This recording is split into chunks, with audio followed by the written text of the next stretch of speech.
pendapat Wahabi berbeda dengan Ahlussunnah wal Jamaah tentang Allah. Saya pernah berdialog begini, Mas, saya Ustaz, kalian kenapa beda sama kami? Oh, kami langsung pada Quran dan hadis Ustaz. Begitukah? Iya. Di mana bedanya kalian sama kami? Ya banyak bedanya. Kalian tauhidnya Asy'ariyah, pakai sifat 20. Terus, kalau kami tauhid uluhiyah, rububiyah, asma wa sifat. Yang mana yang asli? Yang kami, yang 20 bid'ah. Nabi pernah membagi tauhid dibagi 3. Tolong riwayat siapa? Nabi nggak pernah membagi tauhid jadi 3, Pak. Nggak pernah. Sahabat tidak pernah. Tidak pernah. Maka pembagian ini di abad ke-7 dilakukan oleh Ibnu Taimiyah. Jadi tidak benar itu.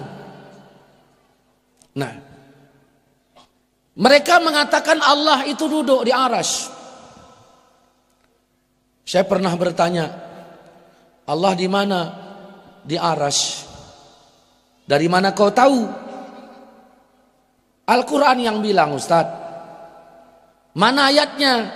Ustaz buka surat Thaha ayat 5. Ar-Rahman alal arsy istawa. Ar-Rahman Tuhan yang Maha Pemurah. Alal arsy, di atas aras duduk dia. Ini Allah yang bilang.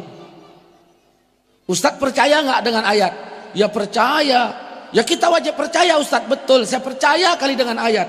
Cuman yang saya nggak percaya otakmu itu. Nah, begini Ustaz, ya kalau Allah udah bilang dirinya duduk di sana, ya sudah kita wajib mengiktikadkan seperti itu.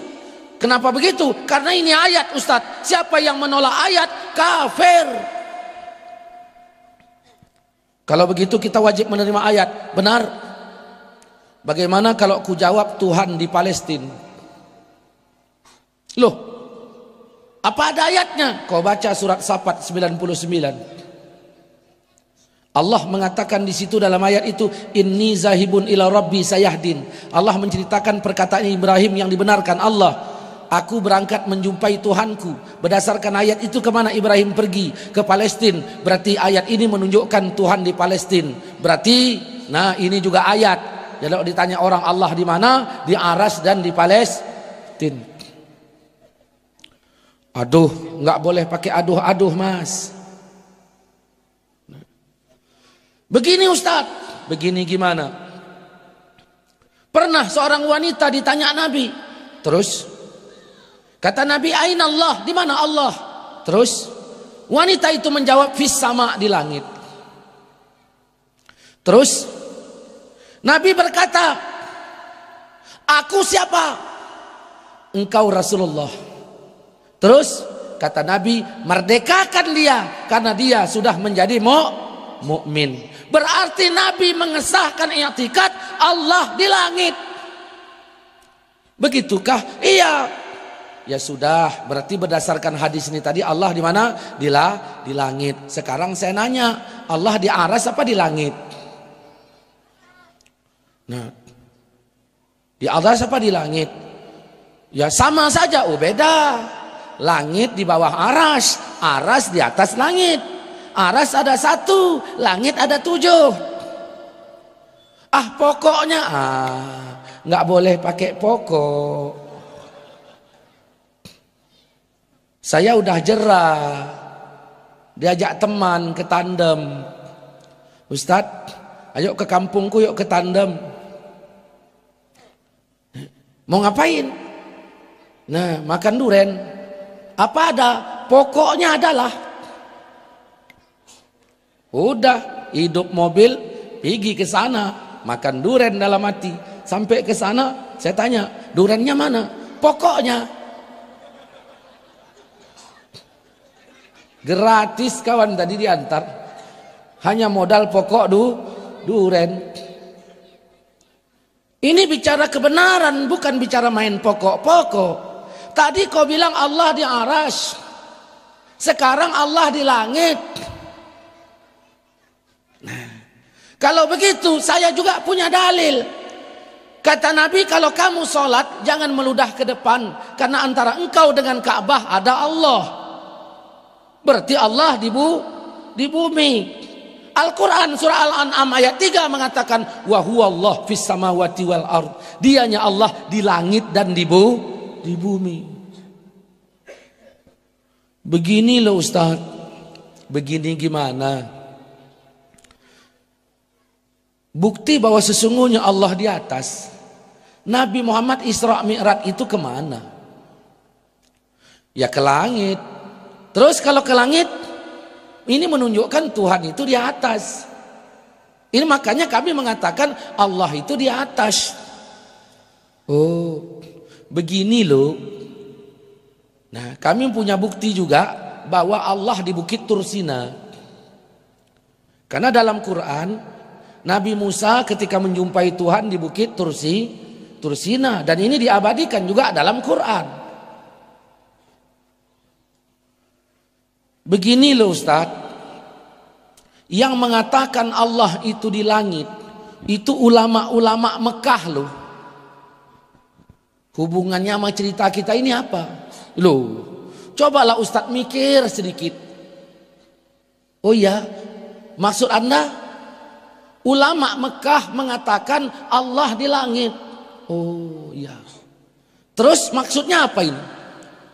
Kalaulah mereka salah, kalaulah Wahabi salah, cobalah Ustadz pikir, kenapa Allah biarkan mereka menguasai Masjidil Haram? Ini menunjukkan mereka benar. Maka tauhidnya pun yang mengatakan Allah duduk di arsy pun betul. Karena tak mungkin orang yang salah menguasai Masjidil Haram. Oh. Coba kau pun mikir juga ya. Aku aja. Kalaulah Yahudi salah, kenapa Allah biarkan menguasai Masjidil Aqsa? Karena ini juga negeri Isra Mi'raj. Berarti Yahudi benar. Saudara-saudaraku, begitulah kalau memahami ayat enggak benar. Akan terjadi penempatan Tuhan lebih 30. Makanya Al-Quran tidak mengizinkan kita mencomot ayat-ayat itu sebagai dalil untuk menempatkan Tuhan di sana sini. Al-Quran tutup dalam surat Baqarah ayat 186. Idza sa'alaka ibadi anni fa inni qarib. Apabila hambaku bertanya tentang aku, apabila hambaku bertanya tentang aku, katakan aku dekat. Ujibu da'watad da'i iza da'an. Ku terima doanya kalau dia doa. Yang penting konsisten, konsekuen. Maka tidak ada lagi Allah di Gua Sur, tidak ada lagi di Bukit Tursina, tidak ada lagi di Palestina, tidak lagi di sana sini. Makanya Ahlus Sunnah wal Jamaah mengatakan Allah sudah ada sebelum adanya tempat, dan keberadaan Allah sama seperti dahulu. Kana Allah wala makan. Saudara-saudaraku seiman, seakidah yang dirahmati Allah Subhanahu wa taala. Maka dari sini saya mengatakan Wahabi ya tidak mengikuti literatur ayat. Nah, ini beda kita dengan Wahabi.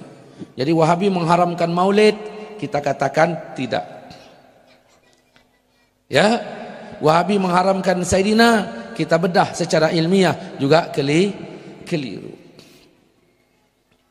Nah, banyak perbedaan kita dengan Wahabi.